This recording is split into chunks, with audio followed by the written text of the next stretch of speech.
Hi class, and welcome to the first video for ENGL 334W for the spring semester of 2016. Very excited about this class. I'm excited to have all of you in the class. You got a full roster this semester. Very excited about that. Just to give you some context about why I'm doing these videos. So you'll notice that the segment descriptions are pretty narrative based, and they do require you to read through. But these videos are kind of meant to supplement and meant to clarify things about the assignments that maybe aren't necessarily in there. And there'll also be a space where I'll answer your questions. So as of right now, you're watching this through a YouTube player. If you post any questions underneath the video, any questions you post underneath the video, I will then answer in the next video. And depending on how long the projects are, for example, this first project, which I'll talk about in just a sec, lasts about a month. So I'll probably do a couple videos for this segment, but for segments like segment 2, where it's only a week, I'll probably only do one video. So those questions will probably be better directed via email, unless they're large-scale questions about the class. So let's talk about the class. So I've been teaching tech writing for some time now. And one thing that I firmly believe in that's really necessary for students of technical writing to get, considering a lot of you are English majors, not necessarily all of you, but the majority of you, is to realize that technical writing aren't just kind of hollow. It's not just an assemblage of kind of hollow genres that you're just kind of mastering, right? Technical writing and the ideas that go in grant proposals and reports, in lab reports, in whatever kind of instructions or whatever genre of writing that you see in the Markel textbook, which this is, by the way, 11th edition. It may seem like it's a mode of writing that's kind of dry, and that is just a matter of kind of mastering the content, but it's more than that. It is about narrative. It is about understanding the context in which you are writing. For example, a grant proposal is not just taking a complex topic and explaining it very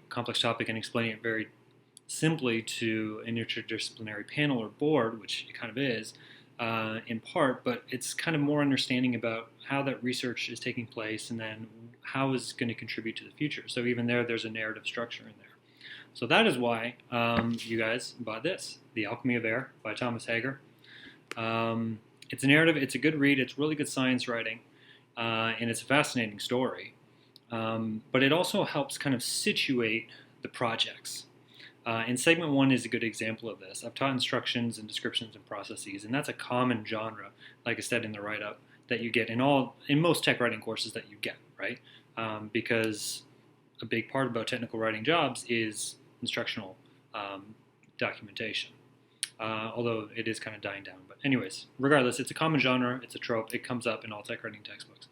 Rather than just have you choose any topic or have you just kind of go through the motions of any sort of instruction set, it's very useful for students to be placed within a narrative, even if it's a creative or imaginative narrative, like it is in segment 1, to help you kind of get the context. Because when you're writing instructions in a future place of employment or for school or for whatever, picking up on the context and the nuances is a big deal. So if I were to teach you a genre like instructions and just say, yeah, it's just a matter of taking this complex information and explaining it simply, well, it's more than that, because you're in institutional context, you're in scientific context, you're in social context, you're in political context that impact that.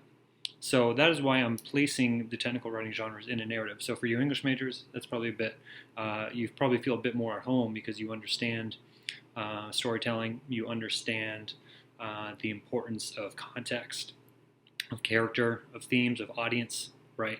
And this is an English class, so for most of you, you should feel right at home. And then it also helps kind of give vision for the projects. It gives context and it helps situate it. So some projects you'll be able to choose your own topics, but for the most part, you'll be writing about the content in The Alchemy of Air, or you'll be pretending or kind of simulating an experience of what it would have been like to write instructions in that specific context, which kind of to take a step back a bit, you notice a few paragraphs in the segment 1 description talking about the rhetoric of science, or about the narratives in science, and this goes back to Thomas Kuhn as well, and the idea of scientific revolutions.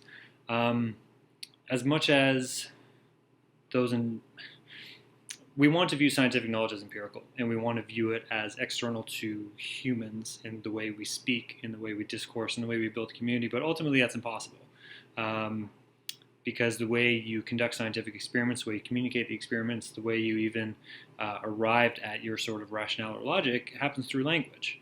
And the thing about language is it's elusive and, let's say, non-empirical, in the sense that it's impossible to exist outside of our narrative arcs as people, and the place we see ourselves in, and the stories we see ourselves as fulfilling consciously or unconsciously.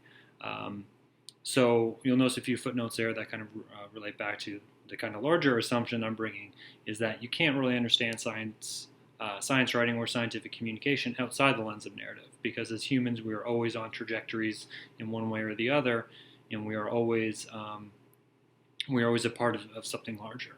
So that's also important to keep in mind with the story, that it's not just an extra book that I just threw in there. It's because only looking at the textbook is insufficient. So let me talk about that point, because that's my next point that I want to bring up. How you are going to use the textbook, right? So Markel, the 11th edition. If you have any technical writing experience whatsoever, or have written in the workplace in any sort of capacity, you realize that oftentimes the content you need is almost more in line with a handbook, right? Because you know that you can have the handbook next to you, so you're not going to necessarily memorize all the information, which for most of us would be APA or MLA citation. How many times have we completed a works cited references page and we haven't yet memorized it? We know that because we have a handbook next to us. That's how I'm going to encourage you to use the textbook. This textbook is not gospel. This textbook is one man's take on what technical writing should be. So again, it's important for you to understand context. His background is in rhetoric, but he does have a lengthy workplace and industry-based experience too, so it's a nice blend, and it's the reason why I like the textbook. But the textbook gives you skills and techniques, right? And it's not the be-all and end-all, because depending on what organization you work at, you'll be asked to write in different formats, write with different style, appease certain bosses, tailor to yourself to certain boards or organizations or vendors. So kind of moving towards a universal approach of technical writing doesn't make a lot of sense. There are general principles that you have, such as clarity and honesty and all these other things, and conciseness. But this textbook won't solve all your problems, right? It's going to help you complete the projects in this class. But it won't solve all your problems, because technical writing in the workplace is a vast world where there are a variety of expectations, and there's too many nuances and differences in context to move towards that universal. So your goal here, because I'm not going to be testing you in your knowledge of the textbook, your goal here is to use the textbook. So when I say read chapter 1, 6, and 20, for example, for segment 1, it's reading it so that it will enable you to complete the projects, right? So it's a very practical take on the textbook. So it's a subtle shift, because I might be making an assumption here, but most textbooks, you highlight about 60% of it, and your goal is to just kind of memorizing it for the midterm and the exam, and that's fine, that's well and good. That is one way to accumulate knowledge. But because this is a writing intensive class, the knowledge I'm interested in, and what I'm really excited, and what I'm asking you guys to do, is to write, and that's what I'll be grading, is the writing. So the way I'll know that you're comprehending the material in the textbook is by how well you complete the projects, because this textbook does allow you to complete all the projects in this class, with the exception of the poem, quite well. And I'll give you supplemental readings for the poem, so don't worry about that. There is no poem chapter in Markel, and we'll talk about that in segment 2. In the meantime, you have enough to do for the first segment. So, as you can see, you have instructions, descriptions, and processes that you need to complete. This segment is, again, very creative and very imaginative, where it is asking you to embed yourself in this, I guess, social and scientific context that Hager's talking about. kind of about the nitrate boom in the 19th century. And it's having you place yourself in that narrative and write documents either to an audience in that specific time period. But then the other projects also ask you to write the definitions for a lay audience, for the reader of Hager's book. So one thing you'll notice across all the 3 assignments that you have to do for the segment, and I'm just realizing that maybe those 3, it's definitions, descriptions, and instructions. That's my fault.